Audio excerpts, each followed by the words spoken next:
बहुत सी ऐसी कथाएं भी देखी है कि जिसके भाग्य में संतान नहीं थे, फिर भी संत ने प्रसाद दिया और वो प्रसाद के फल रूपी उसके संतान प्राप्त हुए।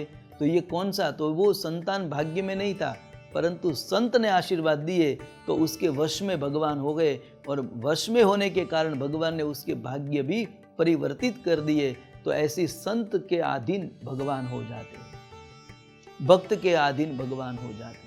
तो ऐसे श्रीमद् भागवत में संत और साधु की भागवत की व्याख्या हमने देखी। इसमें कुंती माता एक भागवत नारी है, उसी प्रकार द्रौपदी भी भागवत नारी है। द्रौपदी का दर्शन करते हुए क्यों भागवत नारी उसे कहा गया? भागवत नारी इसलिए कहा गया कि द्रौपदी का जब वस्त्रहरण हो रहा था, जब कौरवों की सभा में दुशासन उसे सिर के बाल खींच कर लेकर आए, उसी समय वहां पांडवों भी बैठे थे। द्रोणाचार्य, कृपाचार्य, भीष्म आदि सभी बड़े बड़े योद्धाओं, बड़े बड़े वीर पुरुषों, अपने स्वजनों वहाँ बैठे थे। द्रौपदी ने सबके पास जा जाकर अपनी प्रार्थना की कि मेरी लाज रखो, मुझे बचाओ, मेरा क्या अपराध था, पांडवों हार चुके, उसमें मेरा क्या अपराध था। ऐसी बार बार स्तुति करने के बाद भी कोई भी वहाँ पे उसकी रक्षा के लिए नहीं आया। अंत में द्रौपदी का अंतिम जो साड़ी का पल्लू था वह मुंह में दबेता था, जब तक वह दबाए रखा था तब तक भगवान नहीं आए। अंत में द्रौपदी ने उस साड़ी का पल्ला जो अपने मुंह में दबाया था वो छोड़ दिया और भगवान कृष्ण का स्मरण किया, भगवान कृष्ण का ध्यान किया।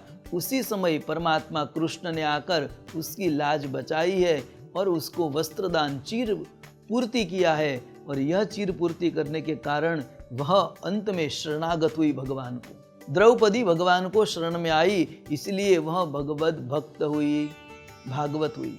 हमारा भी जीवन ऐसा ही है।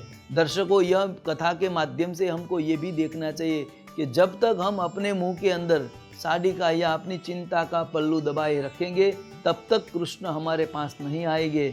जब हम वह छेड़ा छोड़ देंगे, जब वह अंतिम छोड़ भी छोड़ देंगे, तब कृष्ण आकर हमारी लाज रखेगा। यह विश्वास भरपूर रखना है। यह भागवत का पूर्ण दर्शन यही तो दिखाता है। द्रौपदी की लाज रखी, उसी प्रकार परमात्मा हम सभी की लाज रखेंगे, परंतु द्रौपदी के जैसा हमें उसके ऊपर विश्वास होना चाहिए, कृष्ण के ऊपर भरोसा होना चाहिए, और यह भरोसा ही भगवान को अपनी तरफ खींच कर लेकर आता है। यह भरोसा ही प्रभु को अपनी तरफ खींच कर लेके आता है। इसलिए यहाँ द्रौपदी को भागवत नारी के रूप में दर्शित किया गया है। तीसरी है उत्तरा। उत्तरा है वो तीसरी भागवत नारी बताई है, क्योंकि यहाँ पे जब उत्तरा के ऊपर अश्वत्थामा के द्वारा बाण छोड़ा गया, ब्रह्मास्त्र छोड़ा गया, उस समय उत्तरा जब भागकर कृष्ण के पास आई, उस समय में कृष्ण के पास सभी पांडवों थे, कुंती माता भी थी, द्रौपदी भी थी, वहाँ पे सभी थे, परंतु उत्तरा ने किसी के पास प्रार्थना नहीं की, तुरंत भगवान के शरण में गई और भगवान को प्रार्थना की, पाही पाही महायोगिन देव देव जगतपते, हे कृष्ण मेरी रक्षा करो।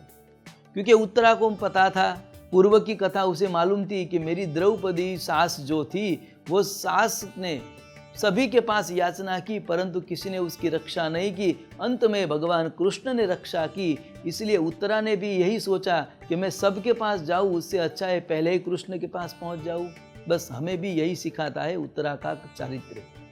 हमको भी अपने सगा संबंधी, स्नेही, मित्र, इष्टजनों से सहायता मांगने से अच्छा है कि प्रभु के पास सहाय मांगे। जब भी विपदा आए, जब भी कोई आपत्ति आए, जब भी कोई ऐसी अघटित घटना घटे, तब अपने स्नेह जनों के पास जाने से अच्छा है कि भगवान कृष्ण के शरण में जाए, भगवान श्री हरि के शरण में जाए। तो यहाँ उत्तरा ने भगवान का शरण स्वीकारा, इसलिए उत्तरा भी भागवत नारी है। तो यहाँ पे 3 भागवत पुरुष के दर्शन करवाए और 3 भागवत नारी के हमने दर्शन किए।